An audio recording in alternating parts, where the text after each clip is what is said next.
Now what we are going to do in here, we want the user to put the email address and password in here, and if the email and the query would be sent to the database, in the database, if they match, there is actually a row with the email and the password combination, then we would want to return his security number, which by which we said that he's able to do to have access to other things. So if we want to write it, we just go to our terminal again. In here I want to just remove the print R. Now A is the object representing the connection between the connection to the database. So in here what we are going to do is to define another variable called B, or any name that you want, is equal to, now I would want to say just select, we are completely familiar with mysql command line now, because we have worked with that using the CLI in the previous lecture. Now the only difference is that we are entering it in the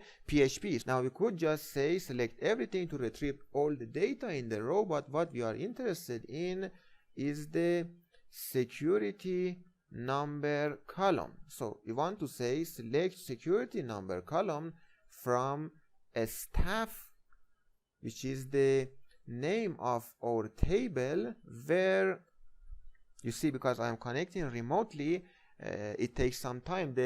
Usually what everyone does is that they would write all the files and all the codes inside their own system and then upload the file, but right now we are working it remotely and live so that you could see everything in action and at the moment. So in here we say select security number from a staff, where underscore, actually before I finish this section I just want to tell you one more thing. If you pay attention in here, let me actually just comment this line. In the form in here we should add other things. One of them is action and the other is method. So we say action is equal to just nothing, and method, which says that where this data should go to in order to be processed, and then say method is equal to get or post. We want to say post. Now let me just put get first and tell you what would happen. So what it means, method and action, is saying that when the user types something, it would type something in these fields, right?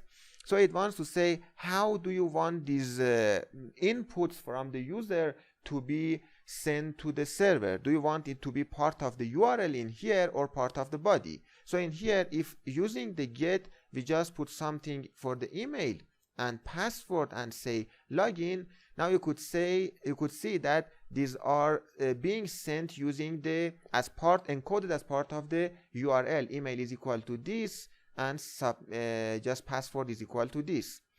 So what we are going to do, and usually everyone does that, is to say post, because it's just more secure, because if the someone that is checking is not, well, some expert, or just is someone who is just a newbie or anything that you want to call it, we don't want him to just see everything at the moment. Well, he should just analyze the packets, but post is more secure. So in here, instead of get, we could just say post, save it again.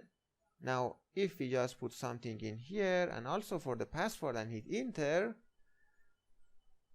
so now looks like it hasn't method post again, so we shouldn't see them as part of the URL.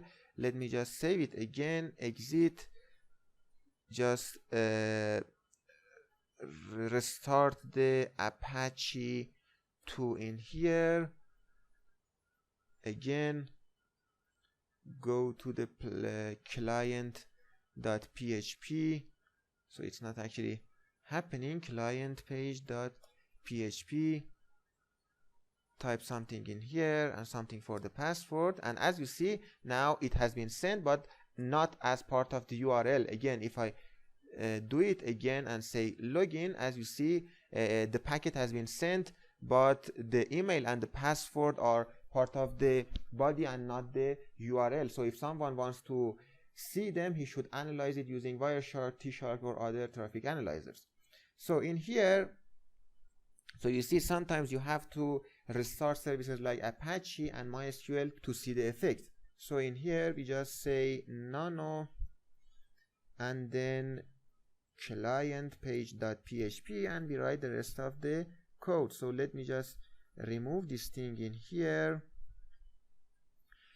And well, we want to say that everything that in the MySQL CLI you saw that how we could send query, we could say select everything from a staff where username is equal to this or email is equal to that, but in this way we want to say when the thing that the user is entering in the field is equal to email or password. So in this case we would want to just define or get the user input. For us to get that, first of all we should just define another some if statement and say if is set $_ post. This is for getting everything that the user is inputting. So right now the text box with the name of email is for the email. So in here if I say $_ post and then email, this would get everything that the user is entering in the email field. So if this is set and also if is set $_ again post, the name of the second field is password, as you see, password. If this is also set, then you would want to send a query. Now before that, let me just somehow copy these lines in here. So I define another variable, let's name it C, or actually let's just name it email. Email is equal to, and I would want to just copy this in here and paste it using the right click. And also I would want to define another variable with the name of password, and I copy this line. The reason that I'm doing this is because you wouldn't have to just type everything, that $_ post and then email is harder than just saying email. So I save these values into these two variables. So now I say that select security number from a staff where email, well in our table email was spelled like this, E was capital, where email is equal to the this variable email. Pay attention also to single quotations and double quotations. And also I want to say password in here is equal to, again, two single quotations, and we put the password in here. So what this line does is that it checks if first of all it checks if both of the fields are set. Then it checks if what the user is inputting in the first text box in here in the email field is equal to the email column in the MySQL database, and also if what the user is entering in the password field is equal to the password column in MySQL database. And then, well, in send the query, we should make sure that the query is sent, and then we work with the rest. So in here we say I want to send the query which is saved in the variable B using the object A, which is the connection to the database.